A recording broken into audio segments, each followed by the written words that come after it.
Hi, I'm Karen Bossick with Eye on Sun Valley. Thank you for joining us today with the beautiful Sun Valley Inn, which was recently remodeled, and I'm here with a very special guest, Colleen Crain. Many of you may know Colleen. She was a gourmet chef for a winter's feast, which was a yurt out on Warm Springs Golf Course. She has worked at the community library, and she has also worked for the Sun Valley Summer Symphony. Why we're here today, though, is that Colleen and her husband, Jim Liesenfeld, recently went all the way from Sun Valley, halfway around the world to Africa for an amazing 2-year trip. Colleen. Well, thanks, Karen. Yes, it was amazing. It was so amazing. We left. In the beginning, we went to Africa for the first time in 2003, and we were on a tour, but it was a camping tour, and we were with guides and a few other people. Very nice, a beautiful trip. You just couldn't even believe it. The years went by, and we went back to Africa a couple more times, and we did what you call a self-drive, where at this junction we would rent a vehicle that came equipped with the stuff we needed, and generally we would keep to a small area because it's really wonderful to hang around in one place. You know, if you keep going and you're always looking for something, you forget that if you just sit still for a minute, something will come to you. So that's what I feel Africa is very, very good in that way. But so we would rent a car and stay for a couple weeks and maybe do a small area, one park or maybe two. And then we thought, where do we want to go next? And I thought, I just want to do so much of this. Why don't we do it all? Of course, we didn't really do it all, but we wound up traveling 10,000 miles from Sun Valley to Cape Town, where we had bought a rig, a Toyota pickup with a camper on the back of it, had all the right stuff, 4-wheel drive and good tires. We wound up replacing those eventually, but we didn't have a plan except that we knew we wanted to go north until we came to the end, and then we would turn around and go south. So not having a plan was probably one of the hardest parts because it got easier and easier as we went along, but in the beginning it was like, well, where are we going? And how are we going to get there? But it was so simple in the end. You just point the car the way you want to go and stop when you want to. So what were the roads like to drive? For the most part, they were bad. Great. Even the highway, they're not big on maintenance in most places, unless you're near a big city where there's a lot of commerce, and who wants to be there? That's the last place you want to go. So you're on, say, what we might think of as a County 2 lane, only, one of the lanes is completely disintegrated and everyone's driving on the side and, dodging potholes and stuff. So you just had to be really, really patient. Was there a lot of traffic out on the road? Not really, no. So you had them to yourself most of the time. You'd get close to some sort of civilization and you'd see a few more cars. And, standards there are a little different than here. You'll see a lot more older cars and broken down cars and vans packed with people. But, that's how people get around. Motorcycles, so you had to be really careful to watch for motorcycles. Some guy's got his whole family and the family dog and maybe a cow going to market on this motorcycle. You don't want to mess with him. Did you have any problem with mud during monsoon season? Yes. We the whole trip kind of centered around what are we going to do when it rains? Where are we going to be when it rains? And it rains. What they have, the short rains are from about end of October to the end of November. And then it clears up for the holidays at the December, and it usually stays pretty nice until the 1st of January, where then you're going to have rain January, February, and March. And it won't, particularly, we didn't see it, rain for days and days at a time, but when it comes down, seriously, comes down. So when are you getting stuck? Oh, yeah. So there's almost no avoiding it. We're in Tanzania, where I would say the roads are probably the worst we drove on, and it's been raining for days. It'll sun will come out and, you know, make it all look beautiful, which it does, but you're still ankle deep in mud and learning how to use the diff locks. And I drove us off the road. The mud was like butter. I mean, I never had a chance. We thought the road would be okay, and I turned onto it, and we went about 50 feet, and all off to the side, sunk sideways, up to the axles. It's getting dark. You know, we hear lion. It's, you know, there's nobody around. Don't think about that. Yeah, you don't think about that, but it's there. After that, we realized, okay, all we got to do, we just, A, don't get stuck, and B, if you do, push it. You know, make it happen. You can get out. This is a good truck. So we had a couple more tries to do that, and it worked. You know? That was really fun. But thanks to him, you're here today. Yes. I want to. All the bad things that happened, nothing was that bad. We need to take a break, but I do want to come back and hear about the campgrounds and the wildlife you saw. Good. So Okay. we'll be right back.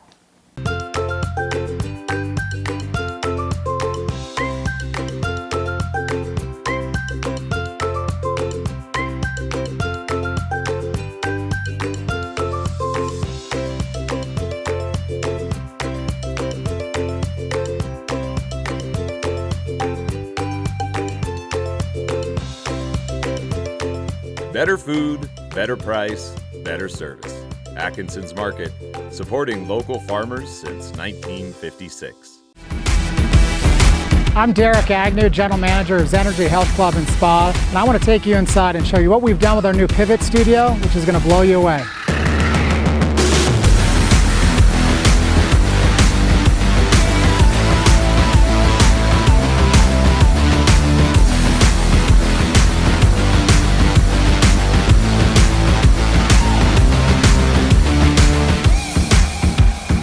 The therapists tell me that Pivot really is the game changer. It fills that final gap that we were missing at Zenergy, things they could not do in our main gym.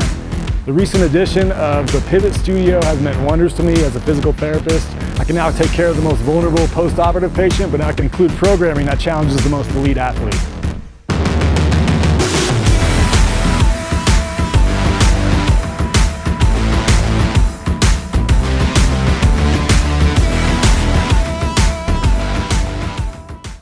Welcome to Pure Body Bliss, your home in Hailey for extraordinary movement training.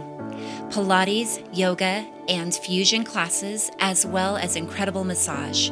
We specialize in private and semi-private sessions, dynamic group classes, and exceptional massage techniques to both realign and relax. At Pure Body Bliss, we have something for everyone, including restorative yoga, core-focused Pilates, and our studio-exclusive high-intensity burn classes, just to name a few. All taught by patient and highly educated professionals with thousands of hours of teaching experience. Have fun, work hard, sweat, then relax, restore, and rejuvenate, all in one beautiful setting. Solidify your resolutions with our complete unlimited membership. At Pure Body Bliss, we love your body. I moved out to Idaho 4 years ago, so I met a lot of people and I really, really like it here. In New York, I was always sort of introverted. When I came out here, that no longer was me. I became extroverted because the people here are so friendly and warm. You know, if you don't have something like that that brings you into other people's lives, it takes a long time to get to know people.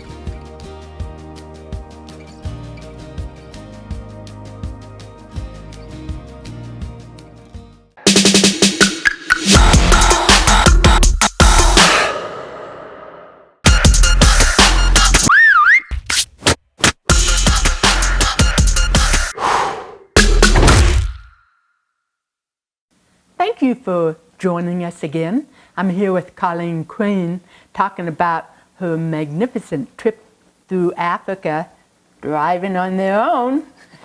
Colleen, which countries did you go through?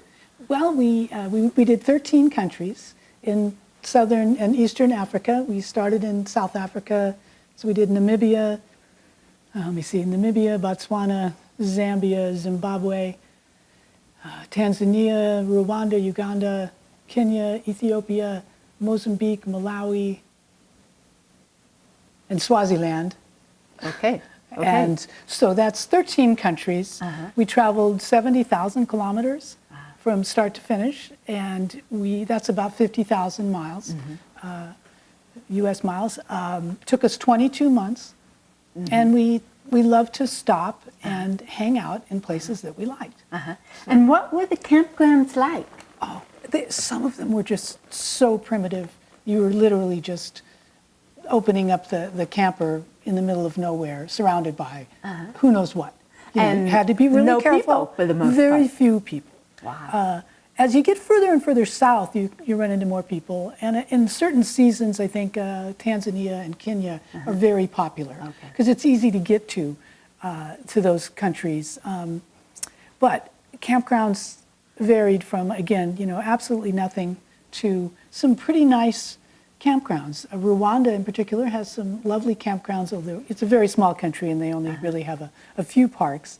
But Zimbabwe has built their campgrounds years ago, and they were magnificent. Oh, these big sculptures and rock buildings and like almost a castle look in this one campground, only it's never really been maintained, so it's crumbly and it looks like something from an apocalyptic movie, so it was really cool. But very rarely were they fenced. So you'd be out there with elephants, hippos, the two big, never even think about going outside if an elephant's in your camp. You just wait. But those are the two big creatures that you've got to be concerned about. The stealthy creatures like lions, leopards, cheetahs aren't really going to bother you, but you did need to be really careful, really careful. And we camped in a very small place, very bushy. The truck fit just barely. We had maybe 2 feet on either side to move around, and I swear I never went out of that 2-foot range because we knew they were lying there, and walking around is not an option. There were actually signs, Karen, at one camp, and this was a little more formal camp, but there was a sign that said no jogging. And I'm like, you have to tell people this, seriously? But it's true. I guess there's a reason they put that sign up. But campgrounds weren't terribly cheap. Really? Yeah, I know. So it did cost? Oh, yes, it cost money. Sometimes you paid, 200 miles from where you were going to camp, and then you had to get to your campground. But as, I would say they averaged between 18 and 20, which sounds, kind of like, oh my God, for nothing, but it really wasn't for nothing. You were camping in the most gorgeous, out of Africa scenery that, I'd pay double for that in some places. Were there any birds or plants that really stole your heart? Oh, yes. The robin chat, okay, it's just a small bird, a little smaller than our robin, right? It sings like you wouldn't believe. And it would, a couple times in camp, it landed right outside our truck and just sang its heart out. So we felt like everywhere we went, the same robin chat was following us and singing. And the birds migrate north and south. So as we headed north, we ran into the migration of the carmine bee eaters, which are stunning. They're brilliant magenta with greens and blues. They're this big, and they eat bugs on the wing. And the most impressive Abyssinian hornbill with its blue face and huge eyelashes, an enormous bill. I mean, its bill is huge. We only saw that in northern Uganda and in Ethiopia. So I must say, though, another favorite was guinea fowl. And I think everyone's heard of guinea fowl, the little dots, the blue dots on their wings, but there's 3 different kinds. There's the helmeted, crested, and vulturine. And I would say that those were, I loved those. As far as mammals go, we could not get enough elephants. We'd see 1,000 elephants one day. We'd wake up in the morning and be ready to see 1,000 more. We'd say, oh, no more elephant pictures. We've got too many. And then, we just sit there. Well, what was it about the elephants? They're so big. And they travel in groups, so you almost always have a variety of sizes. And the little ones are hilarious. And everybody's in tune to the little ones. You know, the little guy will step out to see maybe who we are. And we didn't try to get close to these creatures. They could come to us. And they were just darling. I mean, their movements, and they take that trunk, and some of the little ones were so small they didn't know how to work their trunk. So it was a constantly entertaining. There are a lot of elephants in Africa, but don't be fooled. You know, if we don't get a handle on this business, there won't be any more. And there are some brilliant people very dedicated to preserving what's left. It's very difficult. So I would recommend go now and take your time, see as much, you know, don't try to drive 1,000,000 miles unless you've got 2 years. But you really, it's something to see. It's worth seeing now. The people are every bit as wonderful as the wildlife and the scenery. You just can't go wrong. Wow. It's fabulous.